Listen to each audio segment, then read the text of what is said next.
আপনি কি আমার খোঁজ করছেন?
দাদি, ওর নাম রাজু, যার কথা তোমাকে বলেছিলাম।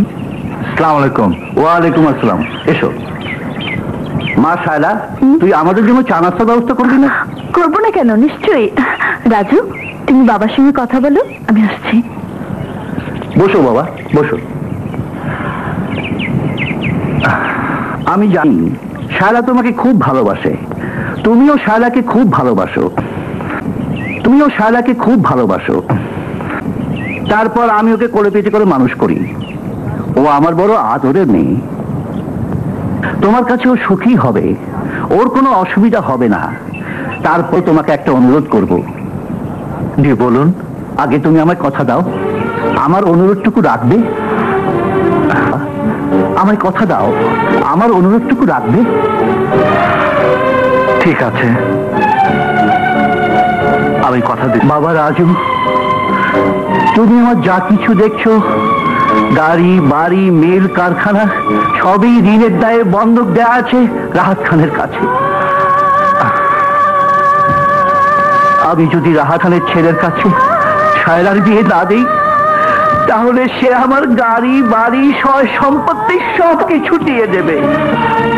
তাই বুড়ো বয়সে শায়লাকে নিয়ে আমাকে রাস্তায় এসে দাঁড়াতে হবে বাবা। কিন্তু আমি শায়লাকে ছেড়ে চাই, তোমার খুব কষ্ট হবে, কিন্তু তুমি কি চাও এই বৃদ্ধ বয়সে আমি রাস্তায় এসে দাঁড়াই? না, তাহলে তুমি শায়লায় ভুলে যাও। না, আমি তো পারবো না বাবা।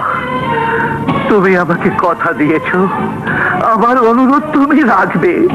আমি তোমার হাতে ধরছি, দরকার হলে তোমার পায়েও ধরবো। আপনি কি করছেন? এছাড়া আমার কোনো উপায় নেই বাবা। আমাকে তুমি দয়া করো বাবা, দয়া করো। বেশ, আমি চলে গেলে যদি শায়লার ভালো হয়, নিজের বেঁচে যায়, আমি এত দূরে, শায়লার কোনোদিন আমাকে খুঁজে পাবে না। তুমি সত্যি বলছো? হ্যাঁ, আমি সত্যি বলছি, আমি সত্যি বলছি।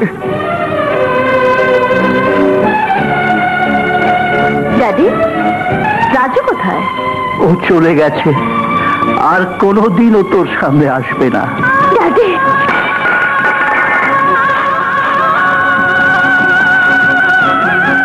দাঁড়াও রাজু, তোমার সঙ্গে আমার কথা আছে।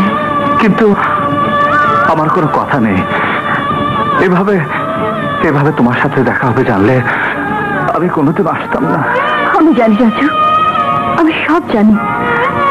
বাবা মারা যাবার সময় আমাকে সব কথা বলে গেছেন। তুমি চলে আসার পর বাবা ওই ছেলের সাথে আমাকে বিয়ে দিতে অনেক চেষ্টা করেছেন, কিন্তু আমি রাজি হইনি। হ্যাঁ রাজু, বাবার মৃত্যুর পর ঋণের দায় বন্ধকে সমস্ত সম্পত্তি ছেড়ে আমি চলে এসেছি। তোমাকে আমি কত জায়গায় খুঁজেছি, কিন্তু এভাবে তোমার দেখা পাবো আমি কখনো ভাবিনি। হ্যাঁ রাজু, হ্যাঁ, আমি আমি তোমারই আছি রাজু। রাজু, তুমি আমাকে ছেড়ে কখনো যেও না। কবে চুরি হয়েছে? কাল রাতে। রাইতে কেন? দিন হইতে পারে নাই? চোর তো রাতেই আসে। রাতেই আসে? এই বেটা, দিনে আসে না কেন? সেটা আমি কি করে কই? কইতে পারছ তো বুঝলি কেমনে যে চোরি আইছিল? আমার বউ কইছে। কেনা কইছে? আমার বউ কইছে। তোর বউ দেখতে কেমন? এই সুন্দর আর কি। দ্বিতীয় বিয়া বুঝি? কেস তো ফিট করুন যাই।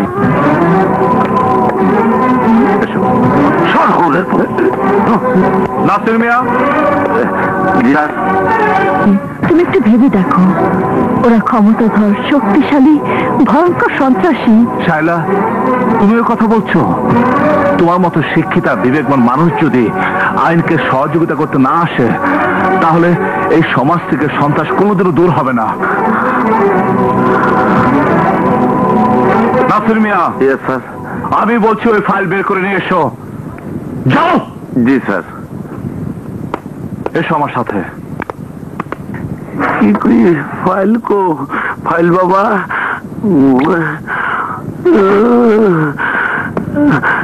এইবার খাইছি ধরা। তোরে দিল চাকরি নাই, না দিল চাকরি নাই। ওহন আমি কি করি উপায়? এসপি সাহেব গো আমার মাফ করে দিয়েন, ডাক দিয়ে আছেন দয়ালা আমারে। আর আমার কেস, কেস তোর কেস করি বাবা।